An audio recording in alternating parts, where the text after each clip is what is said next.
The teasers dropped. The fandom went silent. Mm. And then, well, in an instant, the entire K-pop world was just turned completely upside down. Right. I mean, picture this. It is the night of August 6th, 2024. We are in Hannam-dong, which, is this incredibly affluent, quiet neighborhood right in the heart of Seoul. The streets are mostly empty, and there's a man on a small electric vehicle trying to navigate a turn to park outside a residence. But he loses his balance and just tips over onto the ground. Yeah, and a patrolling police officer just doing their regular nighttime rounds happens to see this and walks over to help him up. It sounds like the most mundane, everyday occurrence imaginable, just a minor stumble in the dark. But this is not just some random resident. The man on the ground is Suga, a global superstar, a core member of BTS, and arguably part of the biggest pop group on the planet. Exactly. And when that police officer leans in to help him up, they catch the scent of alcohol. A breathalyzer test is administered right on the spot. And from that single, quiet moment on a Seoul sidewalk, an absolute hurricane is born. Just days later, the internet is set ablaze by this dramatic, highly viral headline. It read, "They found the hidden CCTV, BTS Suga's secret investigation leaked." Oh my gosh, I remember seeing that. The entire fandom was just an absolute shock. Welcome to StarScope K-Report. Join Eric and Minji as they ride the Halley wave, uncovering the biggest K-pop comebacks, shocking industry controversies, and major K-drama updates. From internet-breaking rumors to historic chart milestones, we dive deep into the world of Korean entertainment. And today, our mission is to unpack this massive incident involving Suga. But we are not just looking at the DUI itself. Right, because if you isolate the incident to just a celebrity getting a DUI, you are missing the massive, complex machinery operating beneath the surface. Totally. We are diving into the algorithmic media manipulation that followed, the fascinating cultural divide between his stans, and the incredibly strict realities of South Korean law. Think of the spread of that leaked CCTV footage like a high-stakes digital game of telephone. But in this game, the distortions aren't innocent mistakes. They were calculated, weaponized moves driven by engagement algorithms. Moves that can literally threaten a person's career, their legacy, and frankly, their mental health. Exactly. But before we can even untangle how the media manipulated this whole event, we have to establish exactly what happened on the ground and, well, why the definition of a simple kickboard caused so much chaos. Yeah, let's lay out the factual timeline for you. It is August 6th. Suga is currently serving his mandatory South Korean military duty as a social service worker. Right, which means he works a regular daytime schedule and goes home at night, unlike active duty soldiers who actually live in the barracks. Right. So he goes out, has drinks, and heads home on his electric vehicle. He falls, the police intervene, and he fails the breathalyzer. His blood alcohol concentration, or BAC, is recorded at 0.227%. And to put that number into perspective for you, the legal limit in South Korea is exceptionally strict. It sits at 0.03%. Wow, so a single standard drink can easily push an adult over that line. Exactly. So a reading of 0.227% means he was nearly 8 times over the legal limit. It is a highly significant level of intoxication that triggers very severe legal consequences. The very next day, the news breaks. Suga and his agency, Big Hit Music, released their initial apologies to the public. And in that first statement, they claim he was riding an electric kickboard. Right. They specify he traveled about 500 meters, that he was unaware of the specific traffic laws regarding these devices, and that he fell while parking at his front gate. They also make sure to emphasize that no people or property were harmed during the short ride. Because for an idol, a scandal like this during a group hiatus is an absolute nightmare. I mean, by rushing that initial apology, the agency likely intended to just calm the waters and provide immediate clarity. But instead, they inadvertently gave the media a blank check to label them as liars. Shortly after the statement went live, the police released a clarification regarding the vehicle. Yeah, it was not a simple stand-up kickboard. It was an electric scooter with a saddle. Wait, a kickboard versus a scooter with a seat? Why does the presence of a saddle make such a massive difference in the eyes of the law? It feels so trivial.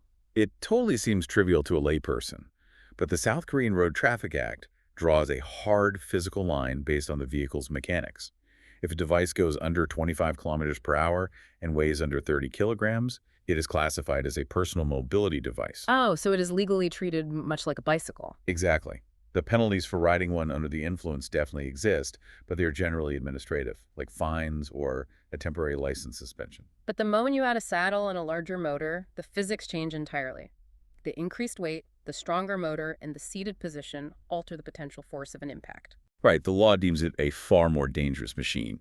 Therefore, a scooter with a saddle is classified as a motor vehicle. It is legally indistinguishable from a car. So, by adding a seat to this electric device, you have legally transformed a toy into a Honda Civic in the eyes of the prosecutor. That is insane. Yeah, it subjects the rider to formal criminal charges and potential prison time. And the public reaction to this clarification was immediate and harsh. Netizens were furious. The gap between the word kickboard and scooter made it look like Big Hit Music was deliberately trying to downplay the incident. Which is the worst thing you could do. Because once the public believes a PR team is hiding something, every future statement is treated as a cover-up. Big Hit actually had to issue a second apology, admitting they spoke hastily without understanding the exact legal classification of the vehicle.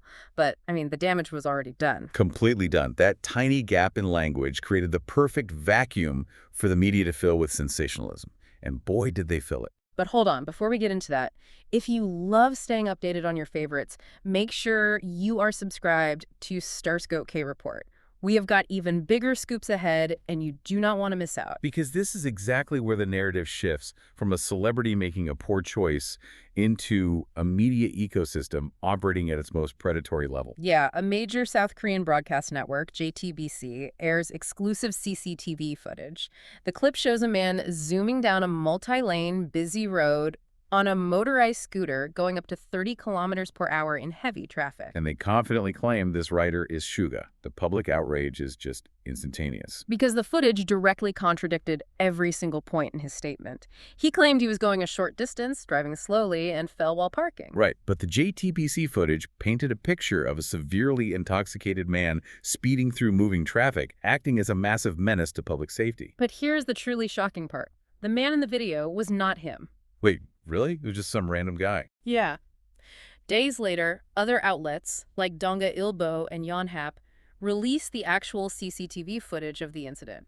And it shows exactly what Suga originally stated. He is driving very slowly along the sidewalk, and he essentially just tips over while trying to navigate a turn to park at his gate. Exactly. JTBC is ultimately forced to issue a formal, deeply embarrassing apology for broadcasting the fake footage. You have to step back and ask yourself, how does a major, reputable news network make a catastrophic error like that? How do you broadcast the wrong person to millions of viewers? The answer lies entirely in the mechanics of algorithmic journalism.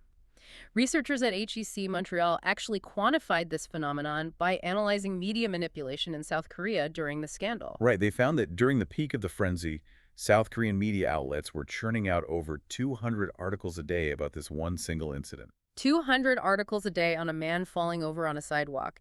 It completely defies traditional journalistic logic. It's not journalism, it's a factory line. I mean, algorithmic journalism acts like a shark smelling blood in the water. It fundamentally does not care if the blood is real or fake. It just attacks the engagement metrics blindly. Exactly. The South Korean digital media landscape is heavily dominated by aggregator portal sites like Naver. Users don't typically visit individual newspaper websites, they just go to the portal. And the algorithm financially rewards the outlets that publish the most shocking headlines the fastest. The researchers noted these outlets were aggressively stuffing their headlines with inflammatory, clickbait keywords. Words like speeding, highway, and prison just to farm those clicks.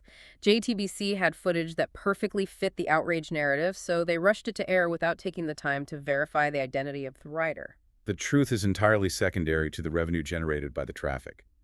But we have to connect this algorithmic behavior to its darker, real-world implications, because it has fatal consequences. It really does. The HEC Montreal analysis draws a direct and chilling parallel between this incident and the case of Lee Sung-kyun, the acclaimed actor from the Oscar-winning film Parasite. Oh man, that case from the previous year was absolutely devastating. It was. Lee was accused of drug use based on very flimsy, unproven allegations, but the media machine immediately activated. He was hounded by 50 sensationalized algorithmic articles a day. His private conversations were leaked. The relentless public shaming, driven purely by this clickbait economy, utterly destroyed his reputation before he even stepped foot in a courtroom. And it eventually led to his tragic suicide.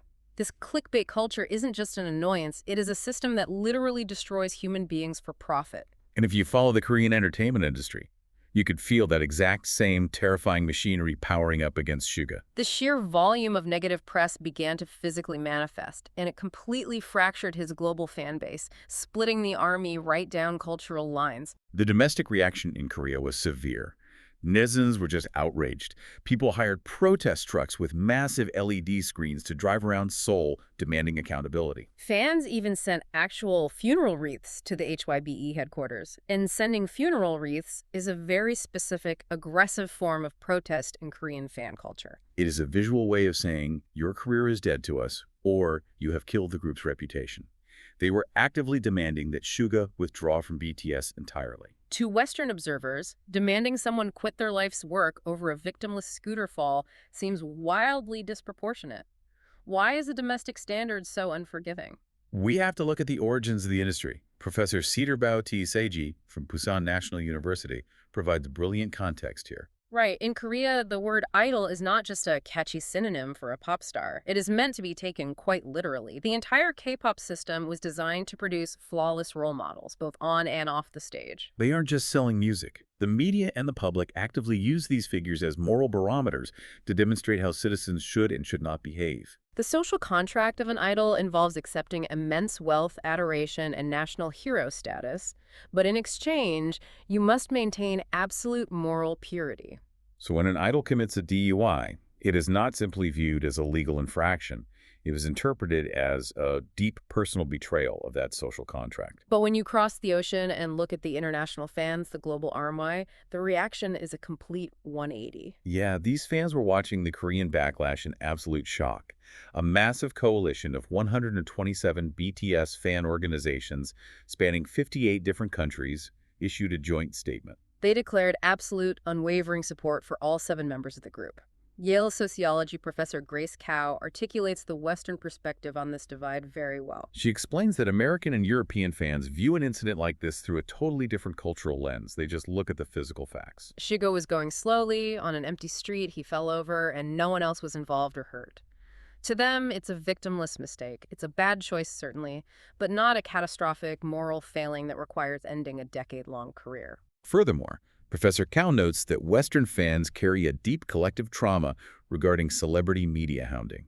Right, they are acutely aware of the history of stars being driven to tragedy by the press, both in Korea and in the West. So when international fans saw the funeral wreaths lining the streets and the 200 articles a day dropping on Naver, their primary reaction wasn't outrage at his mistake. No, it was genuine terror for his safety.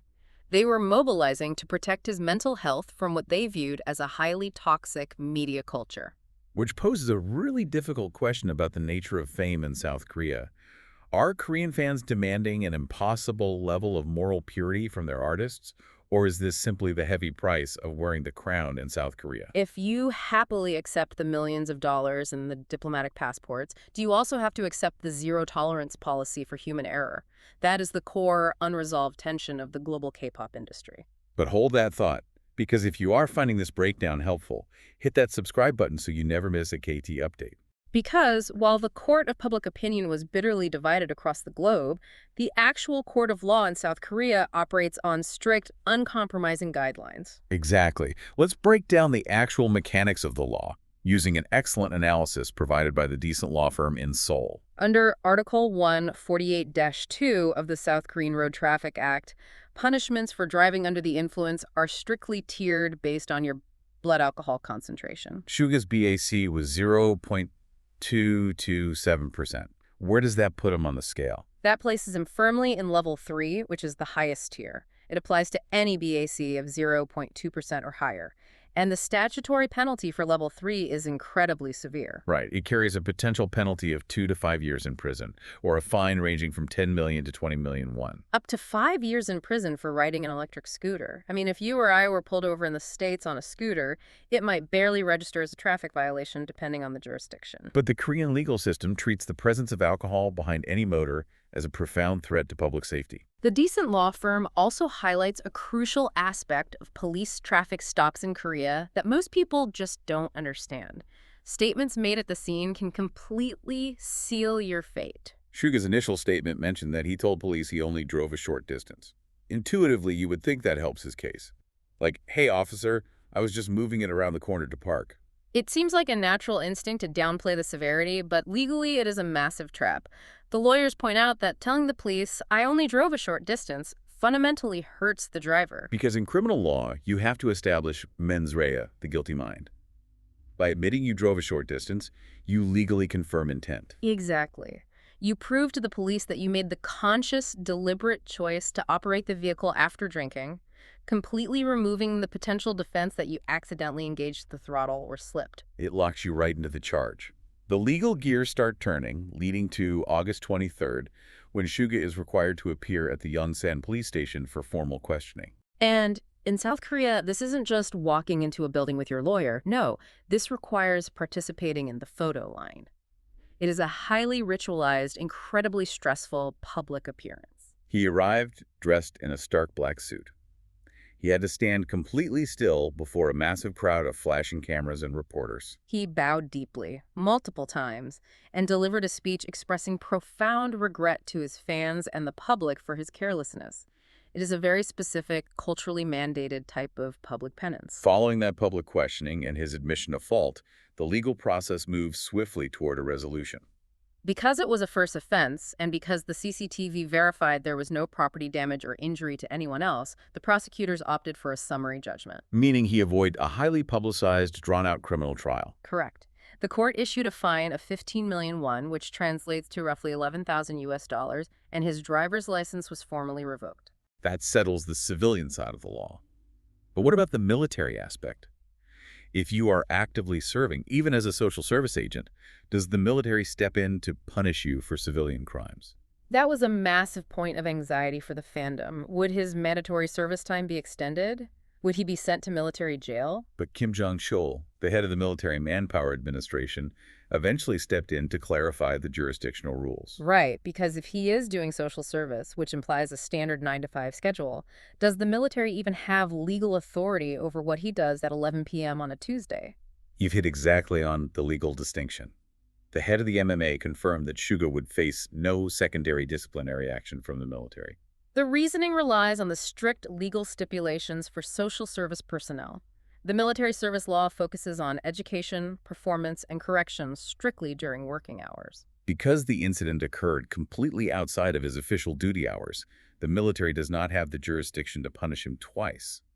Civilian law handles his off-duty conduct entirely. So, the legal fines are paid, the license is gone, the military is passed on extra punishment, and the media storm has, thankfully, started to recede. We've seen how a single mistake on a scooter in the dark triggered an avalanche of police action, fake news, and a literal global fandom war. It serves as a perfect microcosm of the modern celebrity experience. We started with a leaked, highly contested CCTV tape.